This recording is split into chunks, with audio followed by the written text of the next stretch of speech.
This program may contain elements that are not suitable for some audiences. Discretion is advised. When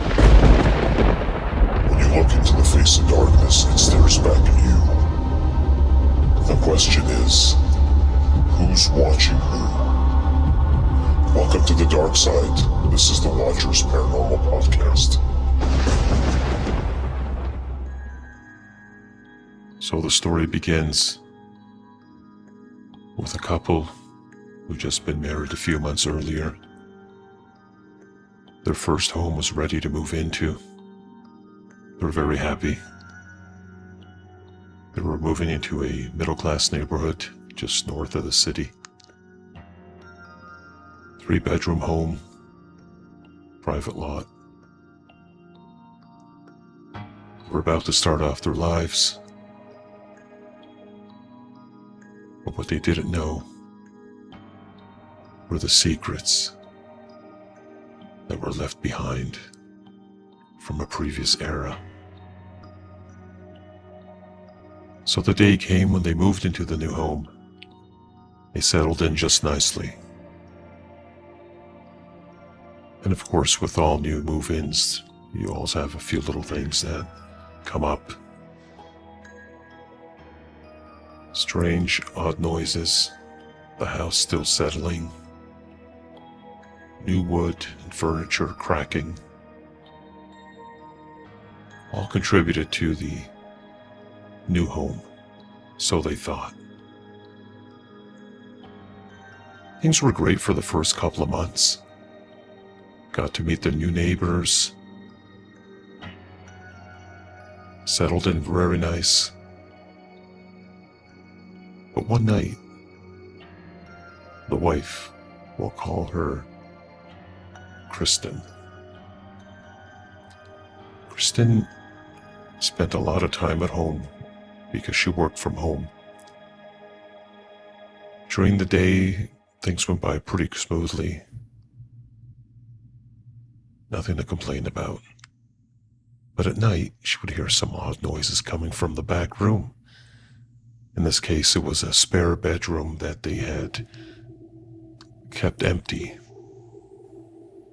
Hopefully one day to bring a child into this world, and that would be the nursery. But for now, the room remained empty. So one night, Kristen's walking down the hall. So if I could set this up in your mind here, 3 bedrooms on the top floor of the house. And when you walk down the hall, there's the stairs to your right that goes down to the main floor. And if you go a little further, you've got the bathroom on your right, the spare room to your left, and another room right in front. So one night, she's walking towards the bathroom because her husband was using the other one. And then she heard a faint knock in the spare room. So at first she thought nothing of it. It's just the house settling, she thought. So she got ready, went to bed, said nothing. A few weeks later, she comes down the hallway again. Now this all happened in the evening. During the day, it was just normal sounds, but this particular sound, this knock, was a distinct knock.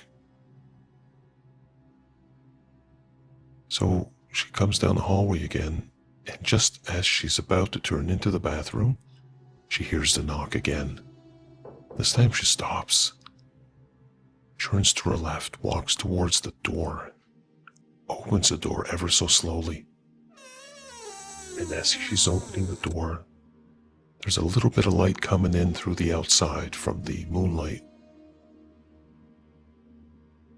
And she turns the light on, looks around, there's nothing in the room.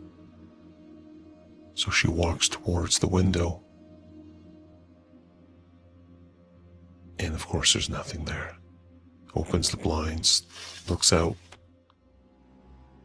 closes the blinds again, turns around and walks out of the room. Shrugs her shoulders and said, well, Could have been a bird maybe, or something else. Oh well. So she went back to the washroom, got ready for bed, went to sleep. This time she tells her husband about it. And he just tells her it's just in her mind. She's spending too much time at home, he says. The house is getting to her. Now, with no immediate plans to start a family right away, Kristen decided to use that spare room as an office. It had a good view out from the window. It was up on the second floor, so you could look out into the woods. So they bought some furniture, set up a small office, and that's where she did most of her writing. She was an independent contractor. She did a lot of commercials and wrote a lot of scripts. It was a good living. She liked it and she was good at it. So after she settled into her new office upstairs, one night she feels this odd feeling come over her. She started feeling nauseated. So she got up and left the room and went to the washroom. And she came back, sat down. Now, the way her desk was set up, her chair was facing away from the window.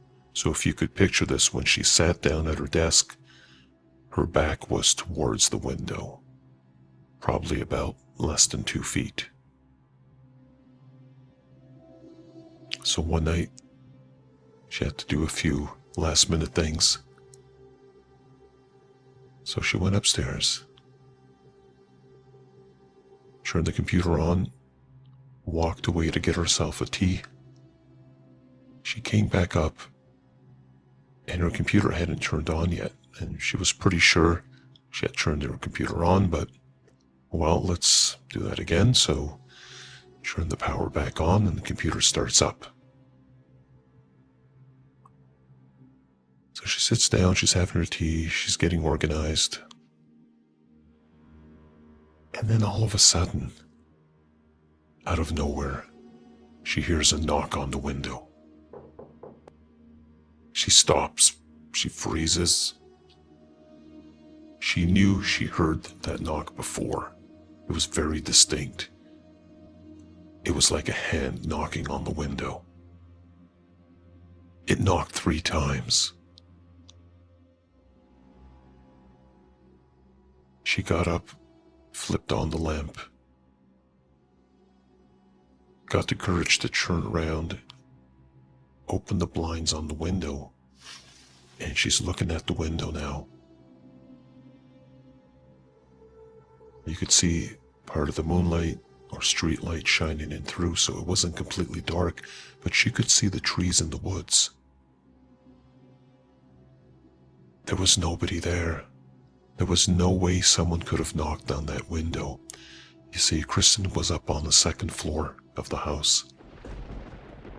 Anyone knocking on that window would have had to get a ladder at least 15 to 20 feet long, climbed up that ladder, and then knocked on that window. So it was impossible. So she went and called her husband and told him what happened, and he was a little concerned. So the blinds were already opened at this point. He slid the window glass across, looked out, nothing there. So he pulled out the window screen, poked his head through, looked up towards the roof of the house, looked way down to the backyard, and looked around, and he said, "There's nothing there." She said, "Someone knocked on this window 3 times. There was no one there." So he put the window back together. She finished up what she was doing. He sat with her for a few more minutes, and then she was done, closed the computer down, and went to bed. That night she was very restless, thinking, who could have knocked on her window? It's impossible. No one could have gone up there. It's too high up in the air. This was around 11:15 at night. So anyway, she went to work downstairs the next day, continued doing her scripts. In the back of her mind, she still had to find out why that happened. So she took a little walk around the house, went into the backyard and looked up at the window and just stared at it and thought, wow, that's pretty high up there. So she turned around and looked towards the woods and started to walk. She walked a little further. Now she was near the trees. She looked back towards her house, which was probably about 30 to 40 feet away. So she continued journeying to the woods a little more, and she walked through, looking to see if she could see any footprints or any evidence of any humans. She found nothing. So she turned around, headed towards the house, came back inside, boiled some water, had a tea. And then she thought, I'm going to call up the local town hall and see if someone maybe from the historical society knows something about these grounds. You see, they had purchased a home along with the rest of the subdivision. It's a very new subdivision, so it's not like anyone lived in the house prior. So she gave them a call. In a couple of days, she received an email. And what they told her was very interesting. Apparently, where the homes were built, there had been a lot of wars fought on those properties, on those grounds, for a couple of hundred years when the first settlers came into this town. A lot of people died. And in the 1870s, a doctor had purchased some land in that area and set up a home there. And eventually there was a general store, like a small pharmacy. Years later, there was a fire that broke out in that home. Several people died in that fire, including one male who was heard trapped inside, struggling to make his way out of the burning building. He was crying for help and trying to knock out the wood beams that were in his way. But he ended up perishing, unfortunately, in that fire. Now, Kristen started to connect the dots and thought, maybe this is what she was hearing. So, a few weeks went by, nothing strange happened. And then one night, her husband asked if he could use her computer. Apparently his computer was bogged down and not functioning. So he went into the office, started the computer up, starts doing his emails, and all of a sudden, there's 3 knocks on the window. He jumps out of his chair, startled, runs over, flips on the light, opens the blinds, takes a look. There's no one there, obviously. He's too high up from the ground. He's starting to wonder if he's losing his mind. Opens the window, looks around, and he remembers what happened to his wife. He calls for her. She comes into the room and he says to her, I just heard the same knock. 3 distinct knocks on the window. It was not a bird or an animal or the wind. It was 3 distinct knocks. He says the weird thing was, just before this happened, my stomach felt very queasy. She says, I felt the same thing. Is it possible that maybe the gentleman that had perished in the fire was still trying to get someone's attention? They both went to sleep that night. In the course of the next few days, they put a for sale sign up in the house. They were just too freaked out about what had happened. They didn't want to live in a house where they were going to be experiencing this kind of phenomena. So the house sold within a few weeks. A couple of months later, they moved out of the house. The new owners have been living there for a few years. They haven't reported anything strange at all. So what really did happen there? Were they experiencing the paranormal? Or was it just their imagination?